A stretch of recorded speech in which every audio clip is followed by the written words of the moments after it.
It's been said that durability and diversity are the hallmarks of great rock groups. If that be true, then you are looking at one of the great rock bands of contemporary Christian music, DeGarmo and Key. Since their debut album in 1978, the music of Eddie DeGarmo and Dana Key has consistently found its way to the top of the charts, bringing 4 Grammy nominations. Their concept video, 666, became the undisputed groundbreaker for Christian rock on MTV. Little did they realize when they met, as first graders in their hometown of Memphis, that their futures would be so intertwined. They grew up in the shadow of Graceland and Elvis, playing in rock bands and dreaming of someday making it big. While still in high school, the fame they sought came within reach. London Records, then representing the Rolling Stones, offered their band a recording contract. Their dreams were coming true. But then, in their senior year, their dreams took on a new dimension. Within a 2-day period, both Eddie and Dana made a decision that would follow them the rest of their days. They gave their hearts and their dreams to Jesus Christ. The experience changed their lives. They were the same talented musicians, but they had new priorities. God would come first, and God first remains their message today. In this edition of The Beat, you will experience the creativity that has made them leaders in the world of Christian music. The fulfillment of a dream that started with 2 first-grade boys named DeGarmo and Key. Well, hello, I'm Eddie DeGarmo. And I'm Dana Key. Welcome to The Beat. No matter how new you may be to the Christian experience, you found out by now that the Christian's worldview is guided by truths found in the Bible. It provides the foundation that we build our lives on, and it reveals our origin and unveils our future. For instance, the first book of the Bible, the book of Genesis, describes the creation of mankind by God. And the last book of the Bible, the Revelation, paints a picture of the last days of mankind on this earth. Though the Bible doesn't tell us exactly when the end will come, it does give us some indicators, events that will alert us that the time is near. It's one of those indicators that we want to discuss today. In the form of prophetic words throughout the Bible, we are forewarned of a great spiritual war that will precede the return of Jesus to the earth. A final clash of good and evil, of truth and deception, of life and death, of Christianity and false religions. One such warning is found in the second letter from Paul to the church in Thessalonica. Grab your Bibles and look with me in chapter 2, verse 3. Paul has been talking about the second coming of Jesus. Verse 3 says, "Let no man deceive you by any means, for that day shall not come except there be a falling away first, and that man of sin be revealed, the son of perdition, who opposeth and exalteth himself above all that is called God, or that is worshipped, so that he as God sitteth in the temple of God, showing himself that he is God." This passage describes 2 major events that will occur in the last days. Number 1, many people will fall away from a belief in the Creator. And number 2, a man of sin, generally referred to as the Antichrist, will rise to power. From what we can gather from Scripture, this Antichrist is a political leader who will create a one-world government and a one-world religion with himself on the throne. He'll demand that all people submit to his authority, and as a sign of submission, place a physical mark on their right hand or forehead. You say this sounds pretty far-fetched. Well, as we explore the New Age movement, you may find yourself reconsidering. A few years back, we created a music video about the rise of the Antichrist that aired on MTV. Its title comes from the scripture in the book of Revelation. "Here is wisdom. Let him that hath understanding count the number of the beast, for it is the number of a man, and his number is 666.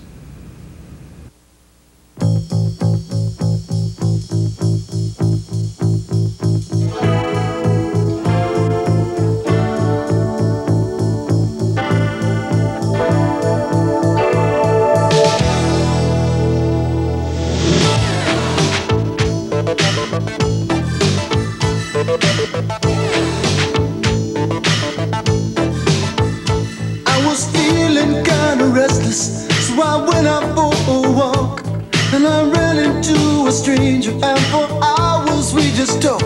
He said, "I've waited for this moment all my life. This is it." And when I asked him to explain it, he just smiled and told me,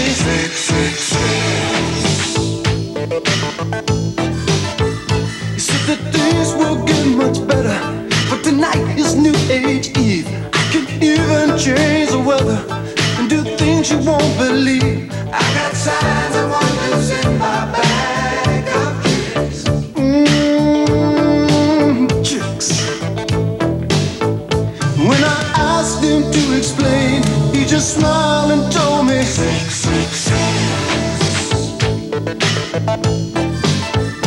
I said, Jesus, won't you save me from this evil man of sin?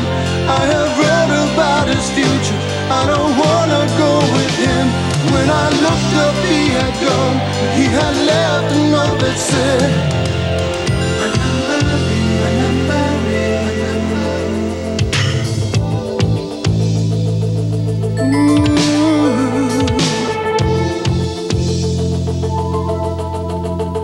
said my number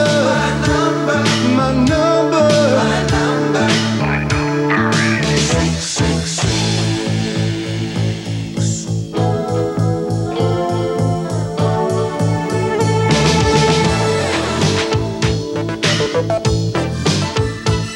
When morning came, I left what I thought was just a dream, and I went to call my neighbor and to tell him all I'd seen. And when I reached for my address book, I felt sick. Oh, sick. 'Cause written across the pages, every number there was 666. Ooh, 666.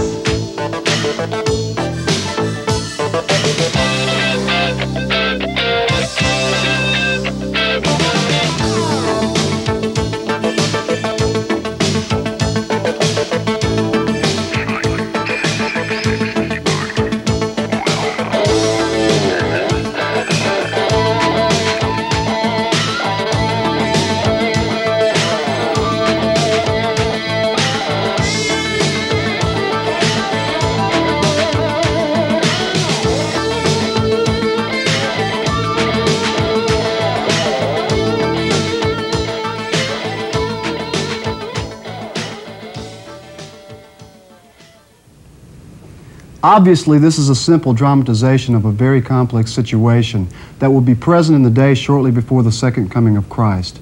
The fundamental idea here is that Christians will be facing the greatest wave of persecution the world has ever known. In those days, a decision to follow Jesus over the religion of the majority will ensure you of persecution and maybe cost you your life. Though it is possible, we can honestly say that the Antichrist is alive at this moment in history. We have no way of knowing that sort of thing. We do believe, however, that the Lord will alert us when the time comes. Now, what's all this got to do with the New Age movement? Well, there are some concerned, mature, and informed Christians who feel that whether the Antichrist is present physically or not, his appearance may be close at hand. And they believe the Lord is alerting us loudly and clearly. They believe that a global conspiracy is at work in the world right now, today, working in both the spiritual and physical realms to make a way for the coming of the Antichrist. Does an organized movement really threaten to undermine our faith and rule our world? Could it possibly be true? Well, we felt there was enough evidence to warrant a discussion. When this topic comes up in conversation around our part of the country, one particular spiritual movement always becomes the center of the discussion, the New Age movement. For many years, the New Age movement was only associated with a few spaced-out hippie types who sprung up during the 60s. You know, love beads, flower power, and the age of the Aquarius. But my, how times have changed. Today, you don't have to look very hard to find signs of the movement. The New Age book publishing is a multi-million-dollar business.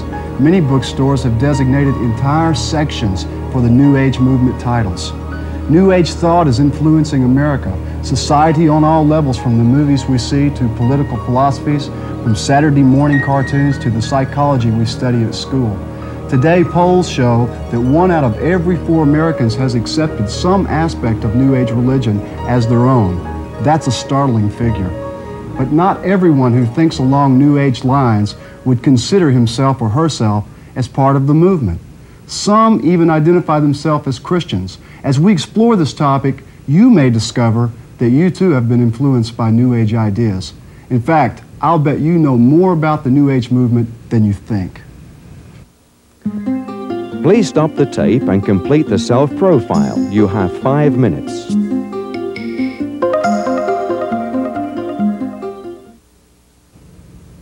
The very fact that so many of you have heard of these concepts demonstrates that there has been an important change in our society, a change that should deeply concern us. People who have rejected both the Christian church and scientific atheism are searching for something to meet their spiritual needs, something to give them hope for the future. Here's where the New Age movement comes in. For many, the movement seems to be the answer, the end of their spiritual search. The New Age woos men and women with promises of spiritual transformation, entreating them to believe that all the world's problems can be solved if they will do one thing: realize the human potential within them. New Agers sincerely believe that if they can only fulfill their potential as human beings, they will help to enlighten and improve the world. They want us to be happy for them. They're on a journey of spiritual enlightenment. And why shouldn't we be happy for them? Aren't Christians on a journey of spiritual enlightenment also? And after all, they want to help the world. It's true. Across the country, the movement is struggling to do good, to remodel our society. So why should we be concerned? Their motives seem to be right. And the world needs all the help it can get, right? Well, at the surface, the movement appears harmless, even beneficial. But if you take a closer look, you'll find that the New Age movement is fundamentally anti-Christian and founded on totally flawed and even satanic philosophies that eventually bring destruction. Because of that, we need to be able to recognize New Age philosophies, understand their flaws, and reject them where they contradict the truth. For the sake of the millions who are being misled, we need to be prepared to help them understand where the truth is found. So let's take a look at the generic New Age believer and some of his specific practices. As we describe them, keep in mind that Satan cannot create anything new. He can only pervert and copycat what exists already.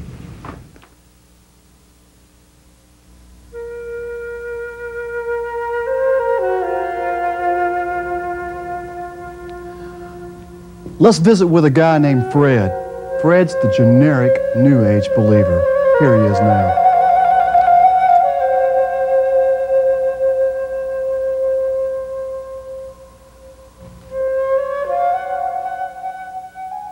Hi, Fred. How you doing? I'm fine, fellas, and how are you today? Fine.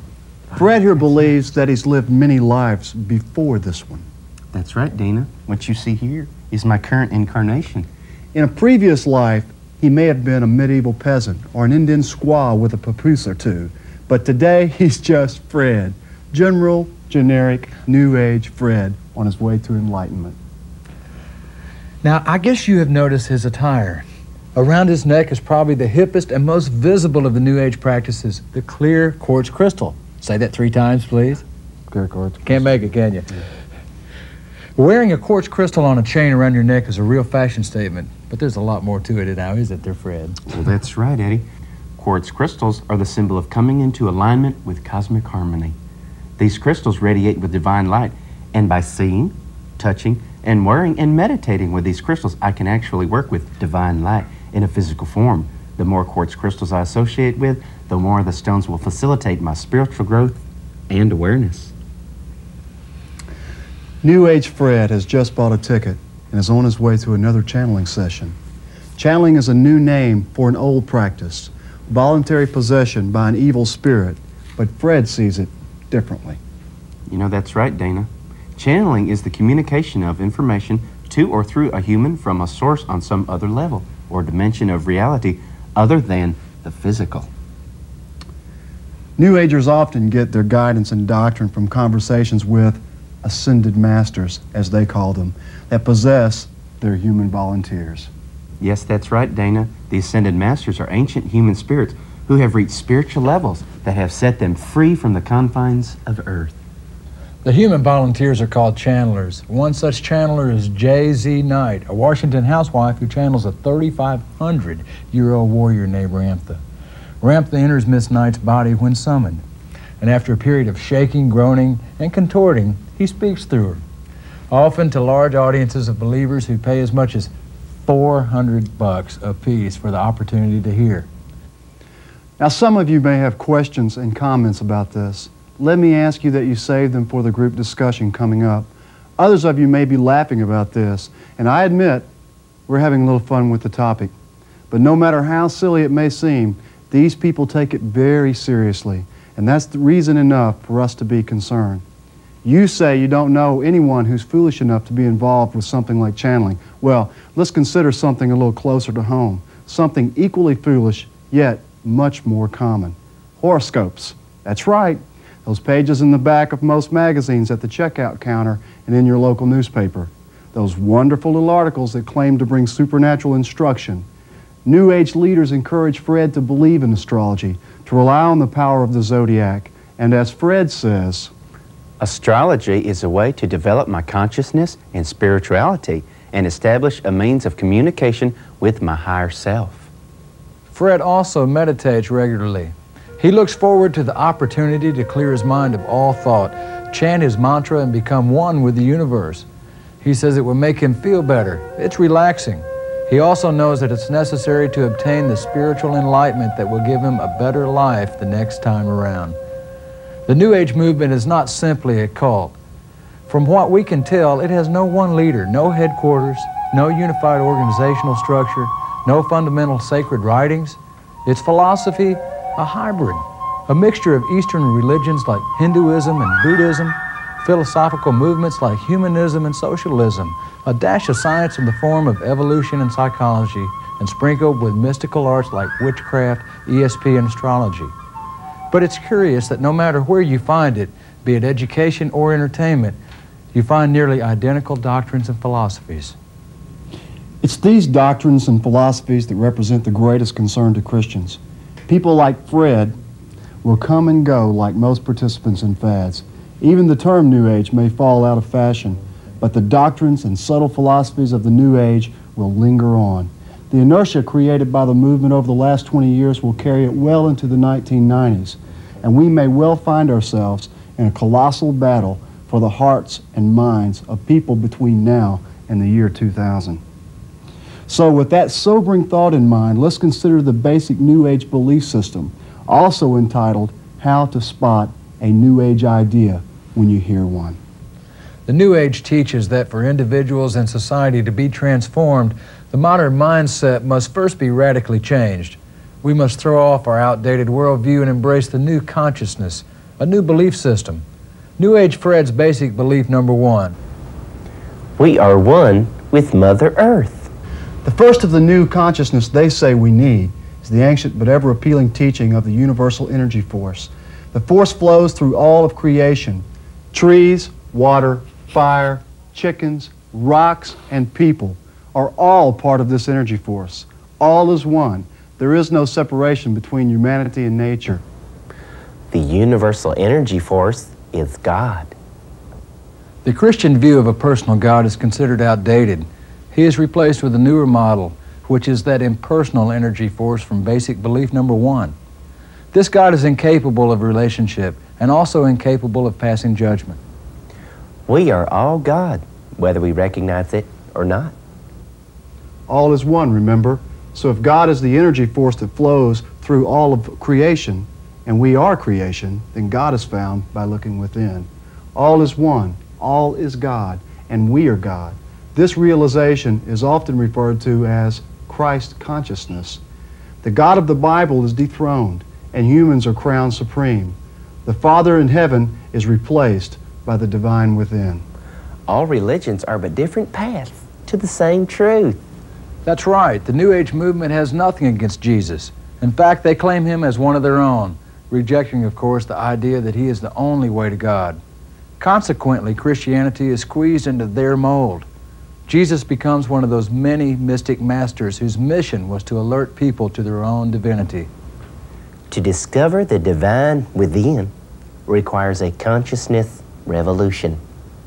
This consciousness revolution is attained through meditation and chanting, both offshoots of Eastern religions like Buddhism, Taoism, Hinduism.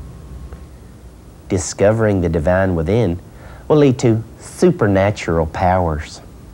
If you've seen the movie Star Wars or Karate Kid, then you've seen this concept dramatized. Both movies are expressions of a foundational New Age movement belief. The belief that, as self-realized gods, we inherit the supernatural. As the master of your own universe, you can create reality by the power of your mind. So the New Age movement encourages ESP, telepathy, trances, channeling, astral projection, and astrology, believing that when enough enlightened individuals join together, the power of this collective will can change the world. There is no such thing as sin or death. New Agers believe that deep down, all men are good. Evil is simply a result of ignorance, and it can and will be eliminated through the process of enlightenment, reincarnation, and the collective will. New Agers reject the traditional concept of death. They believe only in the continual recycling of life energy called reincarnation. They believe that recycling occurs until total self-realization is reached and they become one with the universe, a spiritual state often referred to as nirvana. Have you ever considered the possibility that maybe you've lived a previous life? Sure, admit it, most of us have. Let me guess, I bet you imagined yourself a knight riding with King Arthur or a scout for Lewis and Clark. Something romantic, something exciting. It's a very seductive idea. The New Age movement is very evangelistic. It has made inroads into society by stressing high-profile issues like concern for ecology, world peace, nuclear disarmament, and the recognition that positive thinking and a good self-image can be related to our physical and spiritual health. Has it made inroads in your life? Please stop the tape and proceed with the group activity. You have 25 minutes.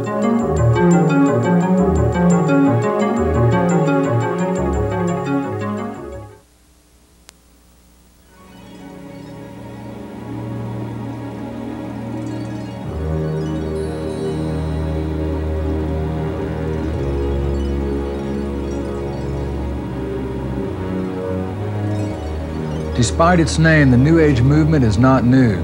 It simply is a 20th century version of that original spiritual era in the garden. The delusion that we don't need the Creator, that we can be our own gods. It would seem that man is easily tempted by visions of grandeur. Today, Satan speaks to the hearts of millions, whispering persuasively, "Eat of the fruit, and you shall be like gods, free from the demands of righteousness." The struggle to be free from the demands of righteousness. If there is one insight that will help you understand the New Age movement and the actions of sinful men in general, it's the struggle to be free. When we think of freedom, we usually envision the faces of Washington and Jefferson. The Founding Fathers built this country with the goal of freedom for all men. But they held the belief that there is an ultimate right and wrong, and that freedom exists within the guidelines of moral truths that protect, comfort, and provide parameters. In other words, freedom obligates us to act in a way that's not harmful to ourselves or others, to do what's right and not to do what's wrong.